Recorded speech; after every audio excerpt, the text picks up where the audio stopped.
case swap it eventually. I'm currently on the trailer and it's very sketchy. But I have a race car now, and it's a 5-speed. It doesn't run currently. It still has a stock 1.8 liter. I don't think it's the factory one that came with it because we believe it's a junkyard swap. It hasn't been running for a while. The previous owner couldn't get it running. The owner before him couldn't get it running, so it's just kind of been passed down, not running. But she's all pretty and she's gonna get running soon. We're gonna do all the gaskets, the spark plugs, all the seals, everything like that, fluids obviously, to see if we can get it running, and go from there. But new project car to add to my long list of projects I have to finish, which will never be finished.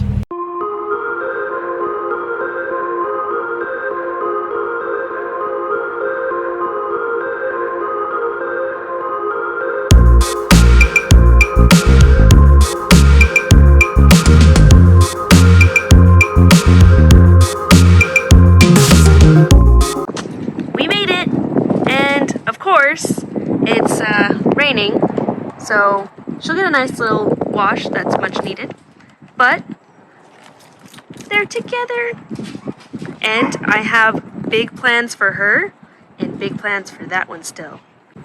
It's literally its little Padawan, or prodigy if you will.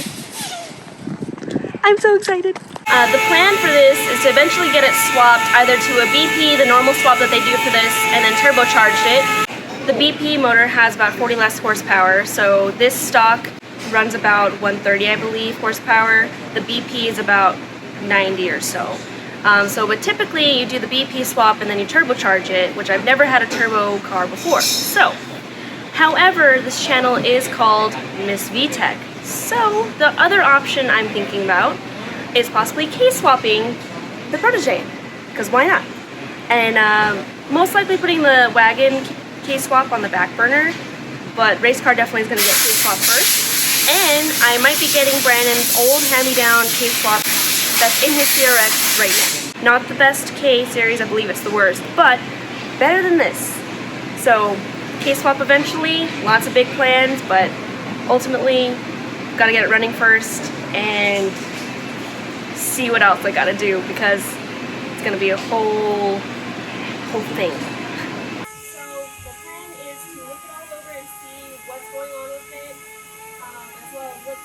Because the previous owner didn't look underneath it yet, so we don't know what's going on underneath there. But already there's some pretty scary looking stuff that's going to take some time to fix or figure out what's going on with it exactly. So here, I'll show you guys. So first of all, no idea where this is, just completely missing. I know that the timing was fixed by the previous owner. He did take off the valve cover, which is why some of these are not tightened down, and I believe there's one or two missing, but anyways, not running, multiple reasons, not 100% sure why. Timing's not one of the reasons as far as we know. Battery's probably dead because it's from 2017. So also the air filter is missing. It's just, yeah, open little pipe down there. So it's going to be a project for sure, but it's definitely good to learn off of this because it's got so many issues. We're also probably doing a swap, but rebuilding the motor, seals, gaskets, all that other good stuff, fluids of course, and then we'll go from there.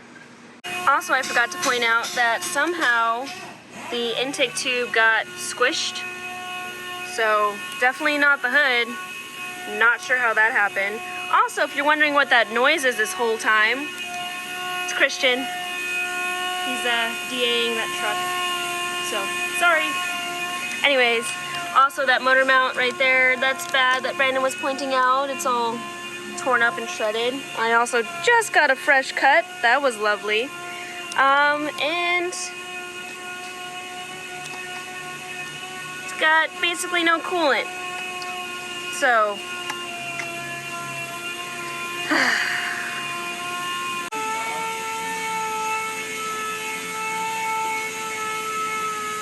no ball joint movement.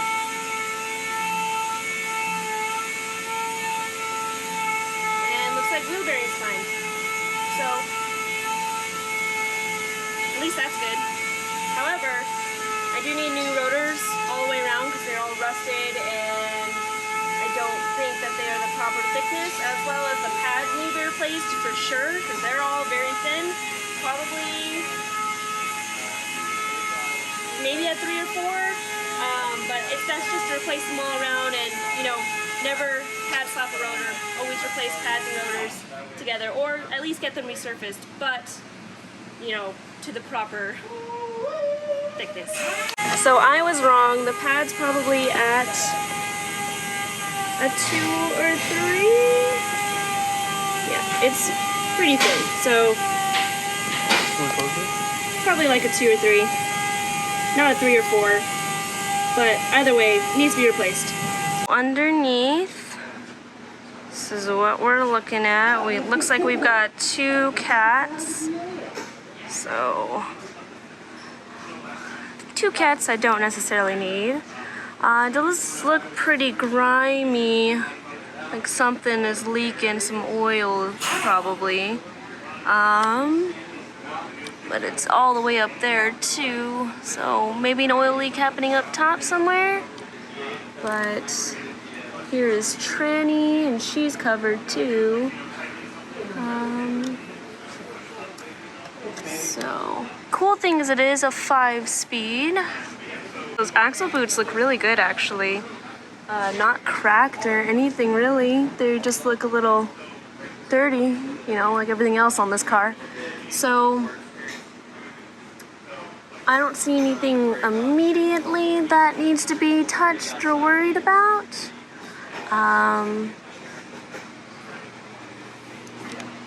So rear end looks fine too. Yeah, as far as I can see, there's nothing immediately that needs to be done, but that's just by the visual.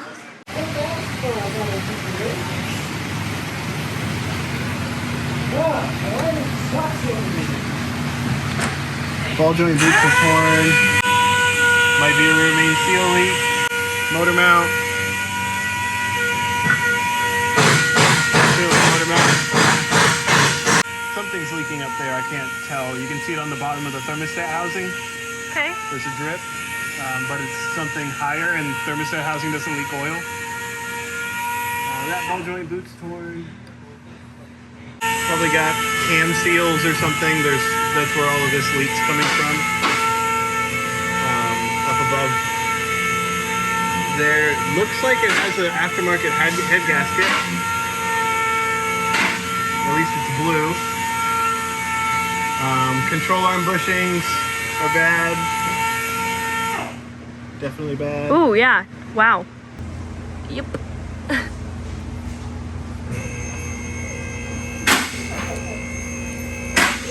Tie rods. Yeah, I was feeling the outer tie rod ball joint just because the boot's torn.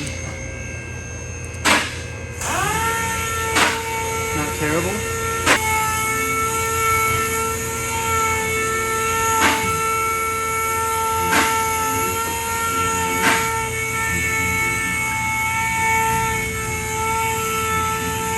These trailing arm bushings aren't great. It's not a massive gap, it's just they're split and the center probably spins. Other than that, that's about it. I mean, I can't check the rear brakes because the e-brake's on. Yeah. Well, the wheel bearings, but yeah, the rear pads and the front pads are the same.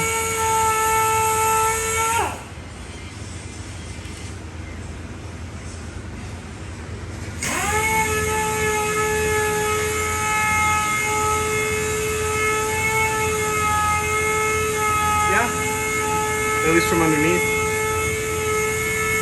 It's not terrible, just needs some lovins. So that was more of a game to see if I could point out certain things, and I missed a lot. I'm definitely not a trained mechanic. So I'm not either. You are. I couldn't point out half the stuff you did. I was like, oh look, there's the transmission, but everything else I didn't even think to look for. So I got quite a bit more to learn, but I don't know, it was fun to see in comparison. And then now we're gonna look over the rest of the car. So a couple of bad motor mounts. Mainly everything is pretty much just torn or ripped. The rubber didn't hold up with the two previous owners who didn't get it running. They probably were bad before they even got it, to be honest. So, the typical stuff you would think you need to replace. The long goal is to get this case swapped, but first I want to see what I can do with this 2.0 liter and see if I can actually blow it up on track because I've never done it to a motor before, and then swap it to the BP and kind of go from there. Eventually, again, it will be case swapped, but yeah. There's one good thing though. Ignore the dipstick because it's not the right one.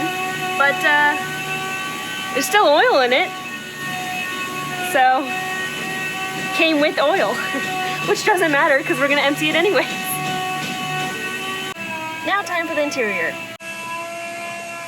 So, first thing you see, but no problem. The previous owner that sold it to me has the whole replacement center console, which also replaces the AC controls. So that's all one piece. I will be getting that soon.